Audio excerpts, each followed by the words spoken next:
no gold is not enough.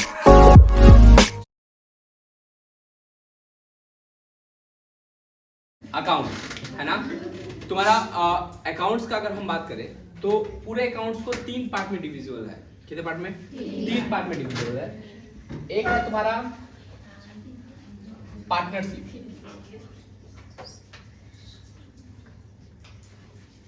Another is है ना company, और उसके बाद है तुम्हारा फाइनेंशियल स्टेटमेंट एनालिसिस।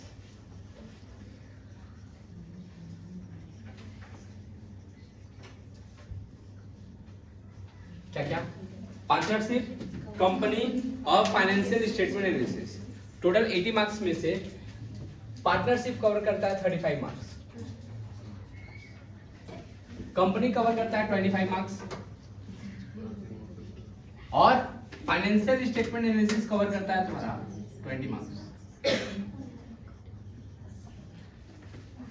है ना। इस तरीके से क्या है, चैप्टर को डिवाइड किया गया है। क्या किया गया है? डिवाइड किया गया है ना। अब ये पार्टनरशिप के अंदर में 2 पार्ट है। एक है fundamental of partnership,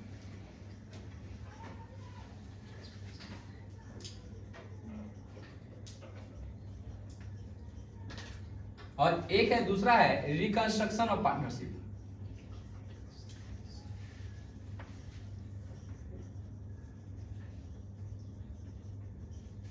fundamental of partnership and reconstruction of partnership.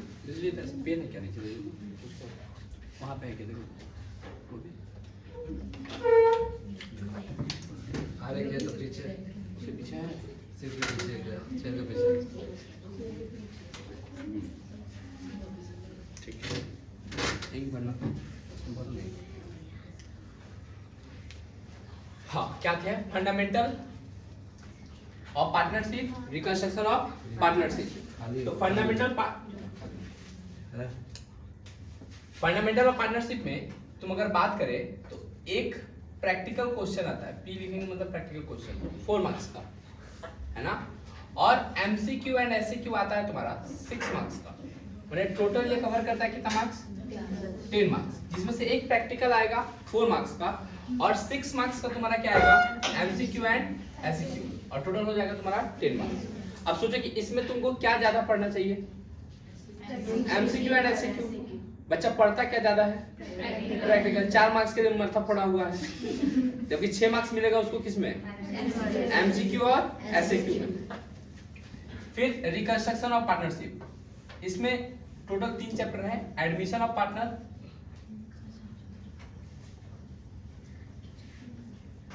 फिर आता है रिटायरमेंट ऑफ पार्टनर,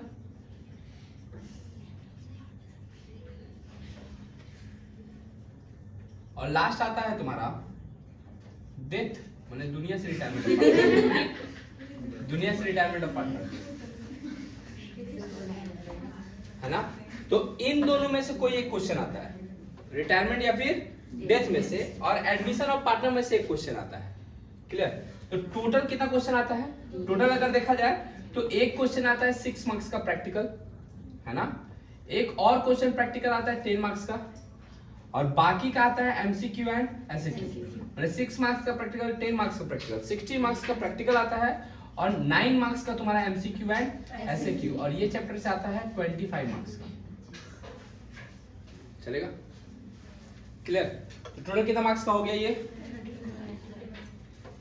35। बात करें कंपनी, कंपनी को टोटल 2 पार्ट में बांटा गया है। एक शेयर माने ऑनर कैपिटल, एक डिवेंचर बोरोड कैपिटल।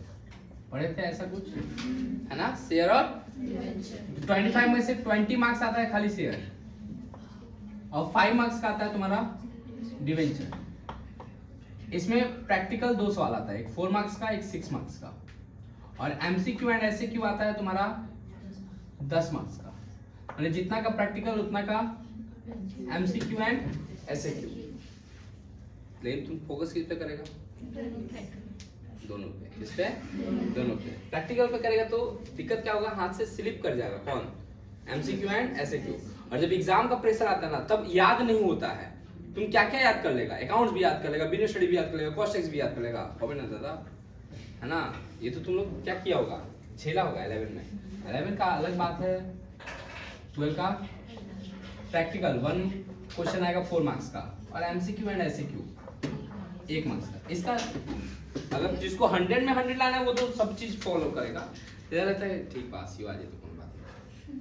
तो इसका एमसीक्यू एसएक्यू नहीं भी पड़ेगा तो चलेगा, कैसे चलेगा, चलेगा नहीं। अब फाइनेंशियल स्टेटमेंट एनालिसिस में 2 चैप्टर है, फाइनेंशियल स्टेटमेंट और एनालिसिस, फाइनेंशियल स्टेटमेंट और एनालिसिस, और दूसरा है तुम्हारा cash flow statement, cash flow statement. ये फाइनेंशियल स्टेटमेंट एनालिसिस के अंदर में 2-3 चैप्टर आता है, रेशियो हुआ, कंपैरेटिव हुआ, कॉमन साइज हुआ, ये सब मिला के एक प्रैक्टिकल क्वेश्चन आता है, वो भी 4 मार्क्स का। टोटल इसमें से कितना मार्क्स का आता है, 12 मार्क्स का, जिसमें एक क्वेश्चन आता है 4 मार्क्स का।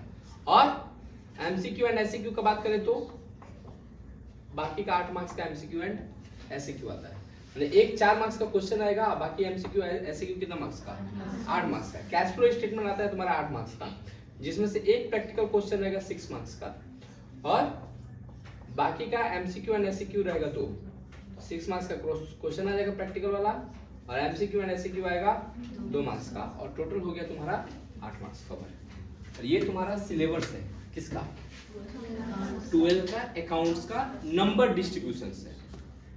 पहले की तरह नहीं है क्लास 11 की तरह कि जर्नल भी आ सकता है, ट्रायल बैलेंस भी आ सकता है, कैश बुक भी आ सकता है, बीआरएस भी आ सकता है। एक ही सवाल आएगा, वही सवाल आएगा। इसी चैप्टर से इतना ही मार्क्स का सवाल आएगा, मतलब इतना ही मार्क्स का आएगा, उससे ना 1 नंबर ज्यादा ना 1 नंबर कम। एकदम सेलेक्टेड क्वेश्चन है, सेलेक्टेड क्वेश्चन है, उसी क्वेश्चन को क्या करेगा, रिपीट करेगा। क्या करेगा, रिपीट करेगा, मतलब उसी में से आएगा। ऐसा नहीं होगा कि सारा क्वेश्चन एडमिशन का ही दे देगा, ना ना, एक एडमिशन का देगा और एक रिटायरमेंट और डेथ में से किसी एक में से देगा। ये पीएल एप्रोप्रिएशन बोल के एक चैप्टर पढ़ोगे अभी तुम लोग, है ना, उसमें से देगा प्रैक्टिकल 4 मार्क्स का। चलेगा यहाँ तक, इसको तुम लोग कॉपी कर लोगे।